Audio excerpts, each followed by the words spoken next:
Welcome to Wisdom for Wealth by Dr. Lawrence Osifo.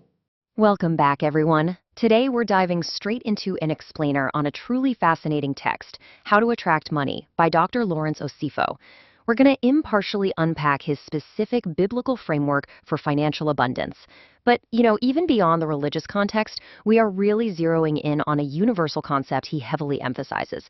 We want to figure out exactly why a fundamental mindset shift is literally the ultimate key to changing your financial outcomes.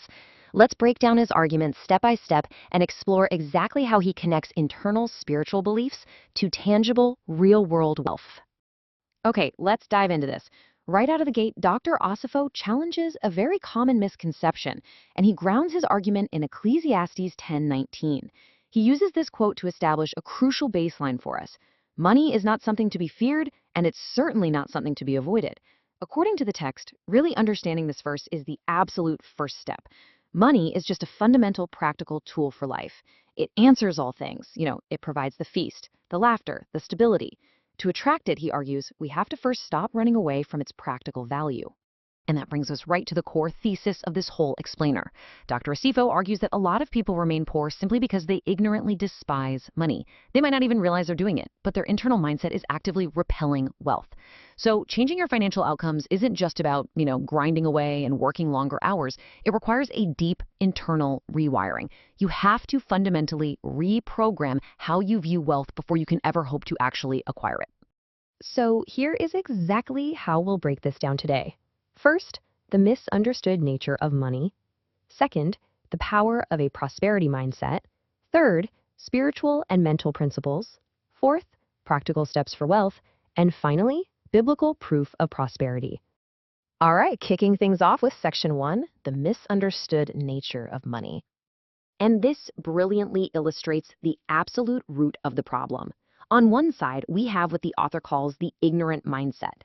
The text notes that sometimes religious folks fall right into this trap, misquoting scripture to justify viewing money as the enemy, and that leads to an unconscious rejection of it.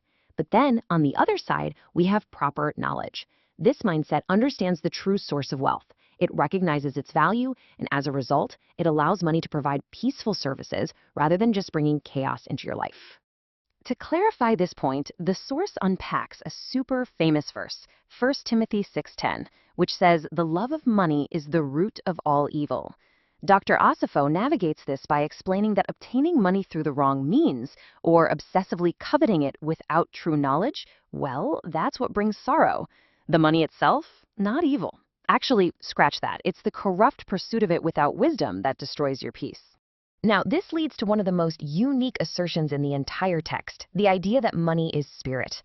Drawing from Proverbs 23:5, which describes riches making themselves wings and flying away, Dr. Osifo argues that wealth has an intangible, spiritual nature long before it takes the physical reality of paper cash or a bank balance.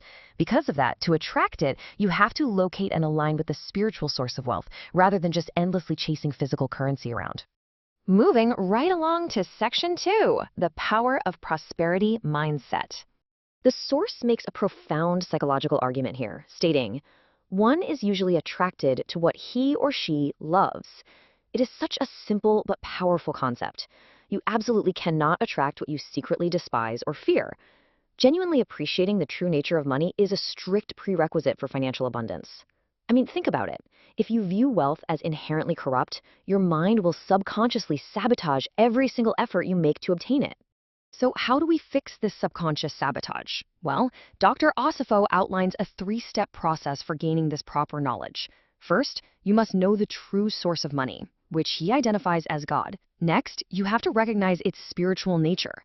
And finally, you really need to deeply understand its values. Only by mastering these 3 steps can you unlock those peaceful services that wealth provides. Okay, let's jump into section 3, spiritual and mental principles. So the crucial point is that trusting divine provision through faith lays the actual groundwork for wealth. But notice how this faith is paired with active outward principles, things like gratitude, focusing on the blessings rather than the lack, and generosity. The whole concept here is that giving freely and practicing good stewardship over what you already have creates an internal spiritual environment that naturally attracts more resources to you. Now, building on the spiritual, we have the mental principles. And this is exactly where we see why mindset dictates your financial reality. Dr. Osifo highlights the absolute need for a positive focus on abundance, clear financial vision, and the self-discipline to regulate your spending. He heavily ties wealth attraction to mental resilience, like your ability to overcome financial setbacks without losing that abundance mindset. And seeking wisdom, that's the engine that keeps this entire mindset running. Which brings us to section 4, practical steps for wealth. Now, what's really interesting about this slide is how grounded the framework gets here. Despite the heavy spiritual focus of the text we've discussed so far, Dr. Osifo makes it crystal clear there is no way you can just meditate your way to $1,000,000. He strongly advocates for traditional financial practices: hard work, strict budgeting, investing, entrepreneurship, and active networking. The spiritual mindset gives you the capacity for wealth, sure, but these practical steps are the actual vehicles that deliver it. When we zoom out, we see a complete holistic progression. The author suggests a really clear flow. Spiritual faith grounds you. That faith then fuels your mental vision, allowing you to clearly plan for abundance. And finally, that vision absolutely must be executed through practical hard work. You literally cannot skip a step and expect the framework to hold up. It's the whole shebang or nothing. And our final section today, section 5, biblical proof of prosperity. To validate all of this, the author uses historical biblical figures as case studies. For Abraham, he points to a mindset of faith and the action of obedience, directly linking it to his resulting prosperity. For Joseph, it was mental wisdom combined with intense practical hard work and integrity that resulted in his tremendous wealth. And for Solomon, a mindset of wisdom and generosity led to unparalleled prosperity. In every single case, the source argues, the internal mindset dictated the external financial result. Bringing this all together, the text offers this scriptural promise from Philippians 4:19 as the ultimate reassurance. Dr. Osifo presents this verse to assure readers that if they successfully adopt this abundance mindset, align their spiritual beliefs, and put in the practical work, well, the ultimate source of wealth is boundless and ready to provide. So, to quickly summarize our explainer today, according to the source material, financial outcomes only truly change when your mindset, your faith, and your hard work fall into perfect alignment. You just cannot attract what you despise. You have to understand the spiritual nature of wealth, cultivate an undeniable mental vision of abundance, and execute that vision with rigorous discipline. It really is a completely holistic approach. Which leaves us with a powerful reflection question, inspired directly by Dr. Osifo's conclusion. What practical steps will you take to cultivate a mindset of prosperity today? Are you going to change how you speak about money? Will you set a clearer financial vision? Or maybe finally start that budget?